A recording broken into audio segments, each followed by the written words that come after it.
मैं जो आपका यूपी मदरसा बोर्ड है उसका मैं चेयरमैन हूँ, और चेयरमैन इसलिए हूँ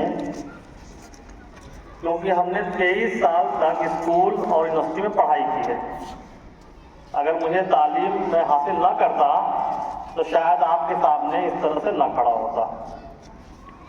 अल्लाह ने सबसे पहले हमें तालीम भेजी, ये आप सब पढ़ते हैं, जानते हैं।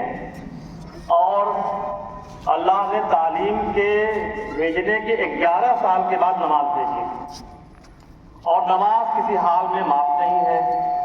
नमाज खड़े होकर पढ़ना है, नमाज बैठ के पढ़ना है, वो भी नहीं कर सकते, नमाज लेट के पढ़ना है, नमाज इशारों से पढ़ना है।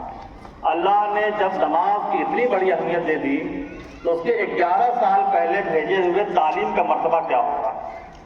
इसलिए आप सब मेरे सामने हैं, मैं आया हूँ इस मदरसे को देखने के लिए। बहुत नाम सुना था, बहुत दिन से मन में था कि चल के देखूंगा, तो आज अल्लाह ने मौका दिया, मैं आया। आपके लिए मेरा मैसेज यही है कि माँ बाप ने आपको पढ़ने के लिए भेजा है। बाहर के बच्चे होंगे, यही के हैं। आजकल तो छोटी उम्र में लोग काम पे लगा देते हैं, आपको पढ़ने के लिए भेजा है, तो जितना हो सके खूब मन लगा के पढ़िए। ये पढ़ाई का मौका दोबारा नहीं मिलने वाला। पढ़ेंगे तो बनेंगे, पढ़ाई करके कोई भी काम करेंगे तो अच्छा करेंगे।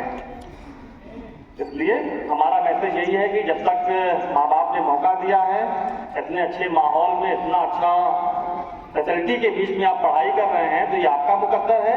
इस मौके को भरपूर फायदा उठाइए और खूब पढ़िए, और एक दिन हमारी तरह आप भी खड़े होकर यहाँ से बोलिए और लोग सुने। मैं पढ़ा लिखा ना होता तो चेयरमैन ना बनता, पढ़ाई की वजह से ही बना। ठीक है, बहुत शुक्रिया।